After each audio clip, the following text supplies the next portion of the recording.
මම මුලින් කියන මෙන්න මේ කාරණා ඔයා අද දවසේ ඔළුවට දාගන්න. මේ මොහොතේ ඔළුවට දාගත්තොත් ඔයා ජීවිතේ පුදුම ආසාවකින්, මාර ආසාවකින් ඔයා ඉංග්‍රීසි ඉගෙන ගන්නවා. මාර ගැම්මකින් ඉගෙන ගන්නවා. ඇයි දන්නවද?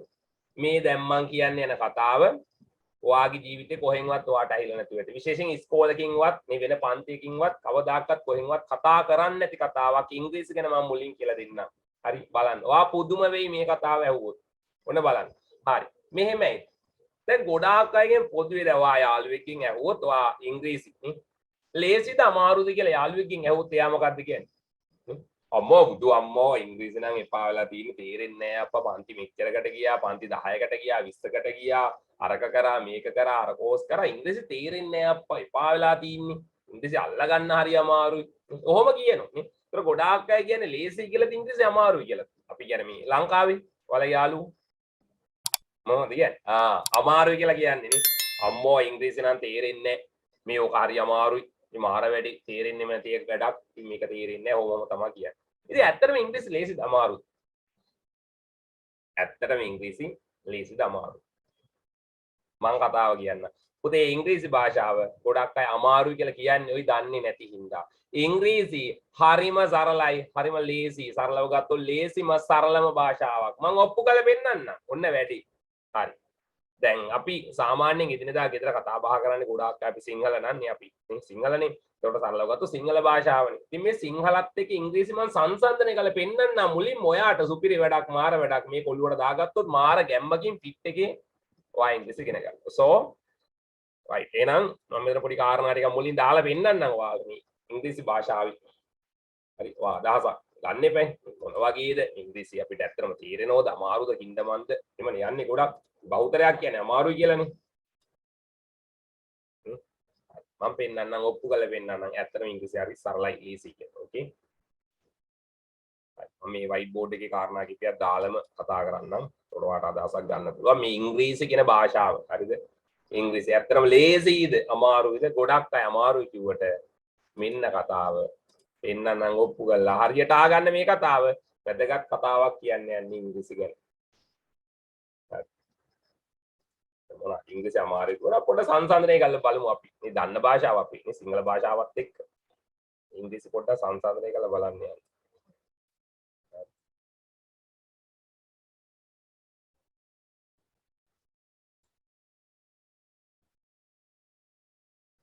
කොටස් දෙකකට දාන්නම්. ඔන්න බලන්න වැඩේ වෙන විදිය. දැන් මේ පැත්තේ අපි දාමු පුතා මොනවද? අපි දන්න භාෂාවනේ. මොනවද? අපි මේ සිංහල භාෂාව දැම්ම මේ පැත්තෙන් දුක් අර පැත්තට. ඔන්න දැම්මා හරි. ඕකේ.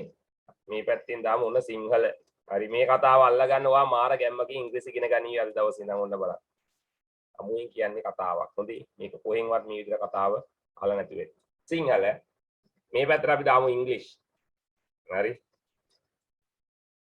ඉංග්‍රීසි මම මේ මවුස් එකෙන් ලියන්නේ ඉතින් ලොකුවට අකුරු හරියම හදුවනවා බෝඩ් එකේ වගේ නෙවෙයි ලොකුවට ගන්න එපා. හරි. ඔන්න වැඩි. මේ පැත්තේ සිංහල මේ පැත්තේ ඉංග්‍රීසි. හරි. දැන් සංසන්දනය කරලා බලමු. මොකද ගොඩාක් අය කියන්නේ ඉංග්‍රීසි අමාරුයි කියලානේ. ඇත්තට අමාරුයි නෑ. ලේසිම භාෂාව සරලම එක තමයි ඉංග්‍රීසි. ඒ කොහොමද එහෙම කියන්නේ? බලමු. ඔව් බලන්න යන්නේ වැඩි. බලමු. මෙන්න සිංහල භාෂාවේ සිංහල හෝඩිය ඔයාලා දන්න ප්‍රධාන වශයෙන් අක්ෂර නැත්නම් අකුරු මේ ප්‍රධාන වශයෙන්ම ගත්තොත් ඒක 60කට 60ක් වෙනම බෙදලා ගන්න පුළුවන් 60ක් මේ ප්‍රධාන වශයෙන්. හරි. සම්පූර්ණ හෝඩිය. හරි. තව අනු කොටස් වෙන වෙනම තියෙන ප්‍රධාන වශයෙන් 60ක් කියලා ගත්තම දැන් ඔන්න සිංහලනේ. දැන් ඉංග්‍රීසි අමාරුයිනේ. බුදු අම්මෝ ඉංග්‍රීසි අමාරු නා ඉංග්‍රීසි වල ඇති හෝඩිය අකුරු ඊට වඩා වැඩිනේ. ඒ ඉංග්‍රීසි අමාරු හින්දා. කොච්චරක් තියෙන්නේ? ඒ ඉංග්‍රීසි අමාරුයි. අම්මෝ මේක 60න්න මේක 200ක් විතර ඇති අකුරුනේ. නෑනේ පුතා මාර වැඩි. There are only 26 letters in English language. ඔන්න වැඩි මාර වැඩි. දැන් ඔළුවට යන ඇත්තනේ එන්නම් ඉතින්නේ. සිංහල වල මෙච්චර අකුරු තිබ්බට ඉංග්‍රීසි වල එච්චර නෑනේ. 26යි තියෙන්නේ A to Z. ඕඩිය නේ A B C D E F M කියලා Z දක්වා අකුරු 26යි තියෙන්නේ. දැන් ඔළුවට යන ක්ලික් වෙන මොකක් හරි කතාව මොකද්ද? ඉතින් දැන් ගොඩක් තිබුණොත් අමාරු නේ ටිකක් තිබුණොත් ගොඩක් තිබ්බොත් අමාරු. ඔක පොඩ්ඩක් තියෙනව නම් ඕනම දෙයක සරලව ගත්තොත් නේ ඔයාට කවුරුහරි දෙනව ගණන් නේ මොකක්ද 60ක් දීලා එනවා හදන්නේ කියලා ගණන් 60ක්. ඔන්න 60ක් දීලා හදන්නේ කියලා ටක් ගාලා. හැබැයි ඊළඟ ඔප්ෂන් එක තමයි ගණන් 26ක් විතරයි දෙන්නේ හදන්න. ඔයා ඉක්මනින් හදන්නේ ටක් ගාලා 60ක්ම දුන්නොත්ද 26 26ක් විතරක් දුන්නොත් කොහොමද ගණන් 26ක් දුන්නොත් ඔයා හදනවා ඇයි ලේසි පොඩ්ඩයි නම් ලේසි අන්න වැඩේ එහෙනම් හොඳට මතක තියාගන්න සිංහල වගේ නෙවෙයි ඉංග්‍රීසි හරි සරල වෙන්න හේතුව මේකේ මෙච්චර තිබ්බට ඉංග්‍රීසි වල ඒ තරම් සෙල්ලන්නේ නැහැ වැල්වට අරන් නැහැ ඔන්න වැඩ අනිත් කතාව next one දැන් අහලා ඇති මේ මොනවාද මේ සිංහල ඕඩි අකුරු වලට අමතරව අර අහලා තියෙනවා සොර අකුරු නැත්තම් සොර මේ vowel සිංහල වල සොර අක්ෂර කීයක් තියෙනවා මතක 18ක් තියෙන ප්‍රධාන වශයෙන් අම්මෝ සොර ටික මතකද අරනේ ආ ඈ ඊ ඌ ඒ වගේ ප්‍රධාන වශයෙන් 18ක් සිංහල වල නේ ඔන්න වැඩි ඒ සිංහලනේ දැන් ඔයාලා අපි කතා බහ කරන භාෂාව නේ ගොඩක් පැයි දැන් ඉංග්‍රීසි අමාරුයි අම්මෝ ඉංග්‍රීසි වල ඊට වඩා ඇති නේ දැන් ගොඩක් අය අමාරුයි කියන්නේ ඕක නොදැනනේ ඔන්න වැඩි 50 100ක් 200ක් එච්චර නෑනේ ඉංග්‍රීසි වල vowels නේ සොර අකුරු කීයද තියෙන්නේ පුතා there are only 5 hours අන්න වැඩි මෙන්න වැඩි මොකද්ද මේ කියන්නේ උඩට දාගන්න දැන් කතා ඇත්තනේ ඉන්න මාර වැඩක් සිංහල වල සොර අකුරු 5ක් නෙවෙයි 18ක් තිබ්බට ඉංග්‍රීසි වල සොර එහෙම නැත්නම් vowels තියෙන අතරම 5යි අන්න පොඩ්ඩයි ලේසි අරගේ 18ක් කරාට මේක එච්චර නෑ ටිකයි පොඩ්ඩ ලේසි වැඩි එහෙනම් මොනවාද අකුරු ටික සොර අකුරු ටික පුතා A E I O U නෙවෙයි ඉංග්‍රීසි බැරිම කෙනෙක්ට හෝඩියේ මට්ටමේ ඉඳන් මේ කතාවක් කියන්නේ හරියට අහගන්න. දැන් ඔයාලට තේරෙනවා මොකක්ද? ගොඩක් තිබුණොත් නේ අමාරු. ඉතින් 18ක් නේ. තියෙද? නෑ. මොකද්ද ලේසි ඇත්තටම එතකොට? සිංහල වල සොර අකුරු 18ක් ඉගෙන ගන්න ඕන. ඊ මාර වැඩි නේ.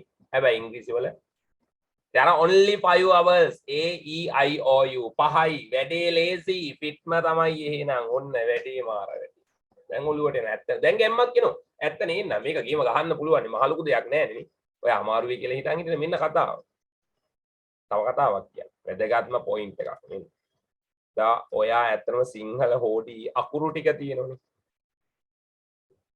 සිංහල කියන්නේ සිංහල හොඳම භාෂාවක් මම මේ සංසන්දනය කරන්න විතරයි මේ කොටස පෙන්නන්නේ ඔන්න බලන්න සිංහල හෝඩි අකුරු වලට අමතරව තව කෑලි වගේක් තියෙන මොනවද ඔයාලා අකුරුත් ඉගෙනගෙන තව එකක් ඉගෙන ගන්නවා සිංහල වල මාර වැඩි මොකද්ද උඩින් දාන්න යටින් දාන්න හරින් දාන්න කරකවන්න මොනවද අකුරු වලට අමතරව සිංහල වල පුතා තියෙනව නේද මොනවද ඇලපිලි පාපිලි එතකොට ඇලපිලි පාපිලි ඉස්පිලි අන්න වැඩි ඇලපිලි පාපිලි ඉස්පිලි ඇලපිලි පාපිලි ඉස්පිලි ඕවත් ඉගෙන ගන්න ඕනේ මාර වැඩක් නෙමෙන්න වැඩක් ඔන්න කතාව සිංහල වල නේ දැන් ඔයා සිංහල නම් සිංහල සයන්න ලිව්වා දැන් සයන්න සී කරන්න වෙනම අකුරක් නෙවෙයි මොනම කෑලි ඕනනේ මොනවාද අන්න වැඩි දැන් මෙහෙම ඒව තියෙනවා සී අන්න වෙනම කෑල්ලක් ආව ඒ කියන්නේ මෙන්න මෙහෙම කෑල්ලක් දැන් ඔක සානේ මේ සූ කියලා ගන්න යටින් මෙහෙම තව කෑල්ලක් කියන ගන්න ඕනේ පාපිලි යටට නේ ඊපස්සේ සා කියලා කියන්නේ මෙහෙම තව කෑල්ලක් ඕනේ ඊට සෝ කියන්නේ මෙහෙම කොම්බෝකුත් ඕනේ සෝ කියන්නේ මෙහෙමත් ඕනේ මේ මොනවද නේ මාර වැඩි පුතේ සිංහල වල අකුරු වලට අමතරව ඔයා හරියට අවබෝධයෙන් හෝ නැතුව හෝ මෙන්න මේ අකුරු වලට අමතර ඕන කෙනෙක් අපි සිංහල වල මොනවද මෙන්න මේ ඇලපිලි මේ පාපිලි ඉස්පිලි අනම් මනම් ඔන්න ඔහොම දේවල් ටිකක් ඉගෙන ගන්න ඕන වෙනම අම්මෝ නේද දැන් ඉංග්‍රීසි අමාරුයි එහෙමනේ හිතන්නේ එහෙනම් ඉංග්‍රීසි වලත් ඇතිනේ ඔය වගේ නෑනේ පුතා ඉංග්‍රීසි වල මොකුත් නෑ ඔක්කොම සෙල්ලම දාන්න තියෙන්නේ දරුවා මොකින් මෙන්න මේ හෝඩියේ අකුරු 26න් විතරයි ගේම ගහන්න තියෙන්නේ very simple වැඩක් මේක ඇයි ඇලපිලි පාපිලි ස්පෙල් ඉංග්‍රීසි වල නෑ තරලයි ලේසියිනේ ඔන්න බලන්න දැන් සිංහල දැන් ඉංග්‍රීසියෙන් නේ අල්සයන් ස් නේ දැන් සා කියලා කියන්නේ මේකට දාන්නේ අකුරා මොකක්ද s දන a සමානයි ඔන්න සා දැන් මේක ඇලපිලි තිබ්බද ඉංග්‍රීසි වලට නෑ s එන සා සූ කියලා ලියන්නේ කොහොමද u අකුර එන s දන u මේ s අකුරයි u අකුරයි නේ සෝ කියලා ලියන්නේ S මොකක්ද O ශබ්දෙට එන්නේ O S also සේ කියලා ලියන්නේ E ශබ්දේ නේද ඒ යන්නේ එතකොට E අකුරේ සේ S E සේ දැන් සිංහල වල නම් අර ඇලපිලි පාපිලි ඉස්පිලි දැම්මට දැන් ඉංග්‍රීසියේදී මේ සූ සෝ සා සී යනම් වනම් ඕවා ලියද්දි ඇලපිලි පාපිලි දැම්මද නෑනේ පුතා ඔක්කොම අකුරු වලින් වැඩේ යන්නේ මේ බලන්න S අකුරත් අකුරක් සූ කියලා හැදුවේ U අකුරත් අකුරක් S අකුරක් ඒත් O අකුර කියන්නේත් අකුරක් ඇලපිලි පාපිලි නෑ එහෙනම් මොකද්ද ඉංග්‍රීසි වල අකුරු විෂයයන් තමයි ඔක්කොම සෙල්ලම දාන්න තියෙන්නේ එතකොට හරි සරලයි සිංහල මෙන්න ඉංග්‍රීසි ඔය කතාව කොහෙන්වත් ඔයාලා අහලා නැතුව ඇති අනිවාර්යයෙන්. දැන් ඕක ඔලුවට ගත්තම තේරෙනවා. ඇත්ත නේනම් අපි අමාරුයි කියලා ගොඩාක් අය හිටියට ඉංග්‍රීසි. ඇත්තටම අමාරු. අමාරු නෑනේ පුතා. ඒ very simple වැඩක් මේක. වැඩි. දැන් තේරුම් ගන්න මොනවාද? සිංහල හෝඩිය 60ක් තිබ්බට අක්ෂර මොනවාද අකුරු? ඉංග්‍රීසි වල එච්චර නෑනේ. වැඩේ සිම්පල් නේ. ලේසිනේ මාර ගැම්මක් එනවා දැන්. සිංහල වල සෝරා අකුරු 18ක් තිබ්බට ඉංග්‍රීසි වල එච්චර නෑනේ පුතා. මාර ලේසිනේ. වැඩේ සිම්පල් නේ. මොකක්ද? A E I O U සෝරා අකුරු 5යි. වැඩේ. එතකොට සිංහල වල ඇලපිලි පාපිලි ඉස්පිලි අනම්මන ඔහොම තිබ්බට ඉංග්‍රීසි වල එහෙම එකක් නෑ. තව වැදගත් පොයින්ට් එකක් ඔයාලා දන්නවද? සිංහල වල නයන්න ලියන්නේ කොහොමද? නයන්න ලියලා කොහොමද නයන්න ලියන්නේ? ඒ සමහරක් පිට ඉස්කෝලේදී ඔයා මොකක් කරේ වචන නයන්න ලියුව මේක වැරදි කියලා දානවා. හේතුව ඔයා මෙන්න මෙහෙම නයන්න ලියුවොත් ටීචර් කියනවා එහෙම නෙවෙයි පුතා මේකට එන්නේ මේ නයන්නලු මාර වැඩි. අහලා ඇති මොකද්ද සිංහල වල තියෙන අර මූර්තද නේ සංඥක. ඒ වගේ වර්ග තියෙන අකුරු කොටස් වෙනම තියෙන මාර වැඩි. මේ නයන වර්ග දෙකක්. දැන් ලයන්න ඔයා මෙහෙම ලිව්වට සමහරක් වචන වල මෙහෙම නෙවෙයිලු පුතා. ඊ මාර වැඩි. මෙන්න මෙහෙම ලියන්නලු. අර බයන්නත් එහෙමයි නේද? මේ මෙහෙම බයන්න සමහරු ලිව්වට අර අඹ නේ අහලා ඇති අඹ කියන්නේ මේ බයන්න වැරදිලු මාර වැඩි. දැන් මෙහෙම එකක් ඕනේ. ඒ කියන්නේ ඇත්තටම සිංහල වල අපි හිතන්නේවත් නැහැ කතාවේ. ලේසි නෑ වැඩේ සිංහල වල. අපි එහෙම භාෂාවක් ඉගෙන ගත්ත ඔයාට මේ ඉංග්‍රීසි වල ඔය මොකුත් නැහැනේ. ඉංග්‍රීසි වල මුර්තද සංඥක අනම්මනම් තියෙත්. එහෙම නෑනේ පුතා. දැන් මෙන්න මේ නයන්න තිබුණත් මේක තිබුණත් ඉංග්‍රීසියෙන් මෙයා හිටියත් ඉන්නේ නාම තමයි. එලා කවුරු හිටියත් ඉංග්‍රීසියෙන් ලා. ඒතර මුර්තද සංඥක කතාවක් ඉංග්‍රීසි වල නැහැ කියන්නේ වැඩේ ලේසියි මාර වැඩේ. අන්න කතාව තේරුම් ගන්න. ඉතින් ඔය තරම් සරලම හරිම ලේසිම භාෂාවක් තමයි මේක ඉංග්‍රීසි කියලා කියන්නේ. ඉතින් පුතා අපිට ෆිට් එකේ ඔක අල්ල ගන්න පුළුවන්. මොකද මේ කතාව කොහෙන්වත් කියන්නේ නැහැ. ඔට කියලාත් නැහැ ඔයාලට ඒක වෙලා තියෙන්නේ. ඒකේ ගොඩාක් දරු ඉංග්‍රීසි අමාරුයි කියන්නේ. තේරුණාද? මේ පොයින්ට් එක දාගන්න ඔයා ඔළුවට. ඔයා මාර ගැම්මක ඉංග්‍රීසි ඉගෙන ගන්නවා. දැන් ඔයාට ඔප්පු කරලා පෙන්නුවම ඇත්ත නේනම් මොකද? සිංහල වගේ නෙවෙයි. ඉංග්‍රීසි හරි සරලයි, ලේසි, පහසුයි. කීම ගහන්න පුළුවන්. එහෙනම් කොහමද ඉන්නේ? ෆිට් එකේම ඉන්න ඕනි වැඩේ අල්ල ගන්න ඕනි. තේරුණාද කතාව? English Way Academy. අතිවිශේෂ ඔන්ලයින් පාඨමාලාව මෙහෙවීම රුහුණු විශ්වවිද්‍යාලයේ ඉංග්‍රීසි උපාධාරී ප්‍රවිනිදේශක Asanka Gurusinghe. භාෂා සිසුන්ට රැකියා නියුතු රැකියා අපේක්ෂිත උපාධි අපේක්ෂිත හෝ ඉංග්‍රීසි අවශ්‍ය ඕනෑම අයෙකුට දැන් අපගේ සුපිරි ඔන්ලයින් ඉංග්‍රීසි ක්ලාස් සමග සම්බන්ධ විය හැකියි. නොමිලේ ලියාපදිංචි වීම සඳහා ඔබගේ නම සහ ලිපිනය 071 64 04 196 WhatsApp හරහා එවන්න. ලියාපදිංචි සහ මුල් මාසයේ සම්පූර්ණයෙන්ම නොමිලේ. English Way Academy. Asanka Gurusinghe.